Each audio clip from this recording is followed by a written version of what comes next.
अगर मैं आपको ये बोलूं कि 2026 में एक ऐप बनाने के लिए आपको कोडिंग की कोई नीड नहीं है, तो शायद आप मेरी बातों का यकीन नहीं करेंगे।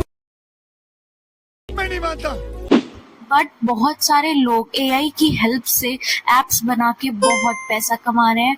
And yes, this is called vibe coding. आइए देखते हैं, मजा आएगा। वीडियो में हम डिस्कस करने वाले हैं कि वाइब कोडिंग होता क्या है, वाइब कोडिंग के लिए फ्री एआई टूल्स कौन से यूज होते हैं, ऐप लॉन्च कैसे करना चाहिए, कितने पैसे लगेंगे और कौन सी मिस्टेक्स अवॉइड करनी चाहिए वाइब कोडिंग ऐप को लॉन्च करने से पहले। तो चलिए शुरू करते हैं। तो सबसे पहले हम सिंपल लैंग्वेज में ये समझेंगे कि वाइब कोडिंग होता क्या है। तो पहले जब भी हमें एक ऐप बनाना होता था तो पूरी कोडिंग सीखनी पड़ती थी, front end, back and, database, everything. But अभी हम एक प्रॉम्प्ट देके अपना पूरा ऐप तैयार कर सकते हैं एआई की मदद से। नहीं, झूठ बोल रहा है। यही नहीं, अभी और सुनिए। अब सोचो, मुझे एक ऐसा फिटनेस ऐप बनाना है जो कि मेरे गोल के हिसाब से मेरा वर्कआउट प्लान बना के दे। तो सिर्फ हम एक प्रॉम्प्ट दे के अपना पूरा का पूरा ऐप रेडी कर सकते हैं। इसी को हम वाइब कोडिंग कहते हैं। तो हमारे भोलू को ये तो पता है कि एआई से ऐप बनाते कैसे, पर इसको ये नहीं पता कि इसको बनाना क्या है। अरे बाप रे! तो उसके लिए भोलू दो टेक्निक का यूज कर सकता है। पहला वे हो सकता है कि भोलू खुद जो प्रॉब्लम फेस कर रहा है और वो ये मानता है कि और लोग भी ये प्रॉब्लम फेस कर रहे होंगे, तो वो उसी रास्ते पे चल के वही प्रॉब्लम को सॉल्व करने के लिए कोई सॉल्यूशन बिल्ड करेगा।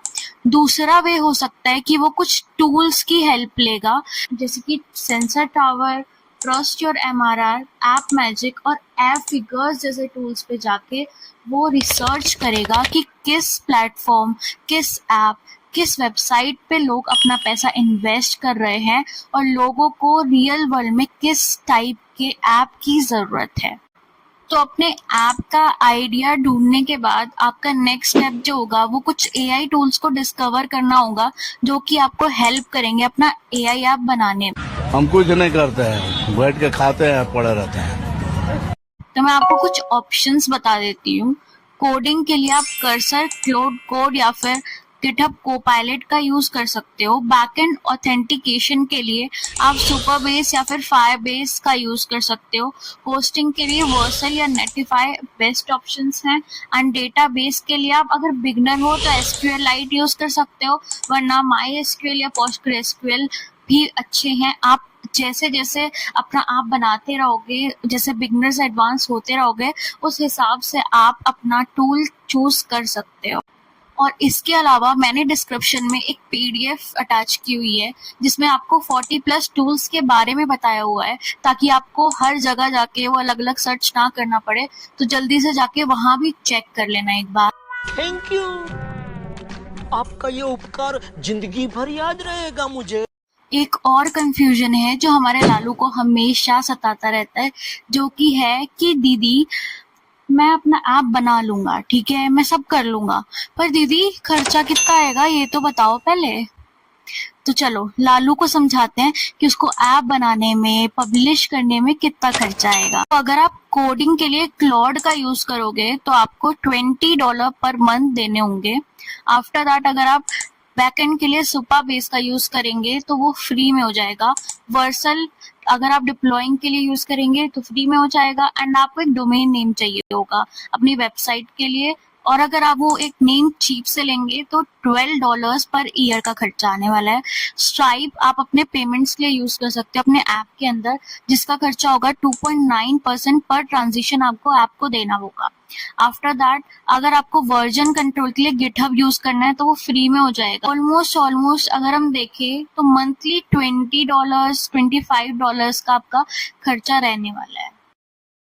अगर हमारे भोलू को अपना ऐप पब्लिश करना है एप्पल ऐप स्टोर पे तो उसको $99 की एक वन टाइम पेमेंट करनी होगी। आइए देखते हैं, मजा आएगा। अगर वो अपना ऐप पब्लिश करना चाहता है गूगल प्ले स्टोर पे, तो उसका खर्चा आएगा $25 के अराउंड। अरे बाप रे।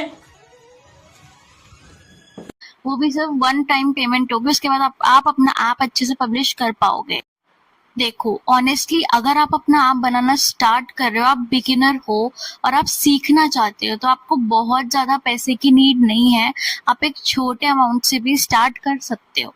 अब एक गलती है जो हर बिगिनर करता है, बट उसको अवॉइड करनी चाहिए।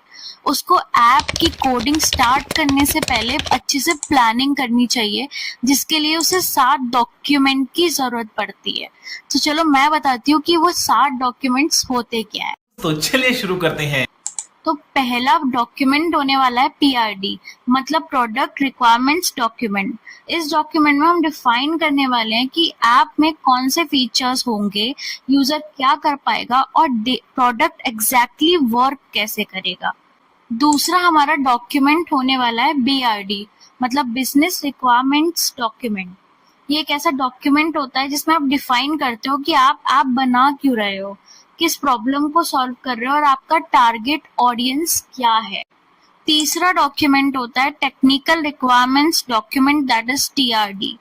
इस डॉक्यूमेंट में होता है कि आप कौन सा टेक स्टैक यूज कर रहे हो अपने ऐप को बनाते हुए। इसमें आप फ्रंट एंड बताते हो, बैक एंड बताते हो, डेटाबेस कौन सा यूज कर रहे हो, ऑथेंटिकेशन कैसे होगी, APIs कौन सी यूज होगी, होस्टिंग कहाँ से होगी एंड सिक्योरिटी रिक्वायरमेंट्स क्या होगी, वो सब आप इस डॉक्यूमेंट में बताएंगे। तो इन तीनों के बाद आप app flow, UI design, database structure and implementation plan वाला डॉक्यूमेंट्स बनाएंगे।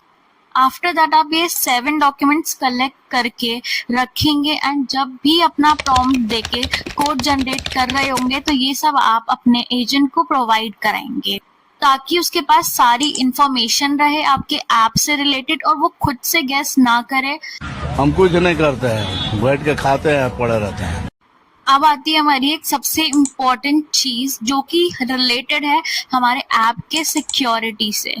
तो जब भी हम हमारे एजेंट्स को हमारा प्रॉम्प्ट देके कोड जनरेट कराते हैं, तो वो हमारी API कीज को एक्सपोज कर देता है फ्रंट एंड वाले कोड में। जब भी आप अपना ऐप पब्लिश करोगे और कोई इंस्पेक्ट करेगा, तो वो आपकी API कीज को यूज कर सकता है, उनकी लिमिट्स खत्म कर सकता है। आपकी जो API कीज होंगी वो हमेशा सर्वर साइड पे ही रहनी चाहिए। और ऑथेंटिकेशन के लिए आप एक ट्रस्टेड सोर्स का यूज करेंगे, जैसे कि Firebase, Supabase and Clerk authentication. After that आप रेट लिमिट लगाना मत भूलना, वरना आपका ऐप अगर वायरल हो गया तो कोई भी आपका सर्वर क्रैश कर सकता है, आपका बहुत बड़ा बिल आ जाएगा। तो लॉन्च से पहले ये पूरी लिस्ट आप एक बार देख लेना और जरूर से चेक कर लेना कि सिक्योरिटी के मामले में कोई आपसे गलती ना हो जाए, वरना आपको बहुत खामियाजा भुगतना पड़ सकता है। And that's it for video guys. आज हमने सीखा कि वाइब कोडिंग क्या होती है, हमारे ऐप को पब्लिश करने में कितना पैसा लगता है, हम कौन से टूल्स का यूज करके वाइब कोडिंग कर सकते हैं, एंड जितने भी फ्री रिसोर्सेज मेरे पास हैं वो सब मैं डिस्क्रिप्शन में डाल दूंगी। अगर आपको कुछ % भी वीडियो का समझ आया हो तो प्लीज सब्सक्राइब कर देना। ऑल्सो कुछ भी डाउट रह गया हो तो कमेंट्स ऑन है, जरूर से अपना डाउट पूछना, लाइक शेयर एंड कमेंट करके ही जाना। Bye bye.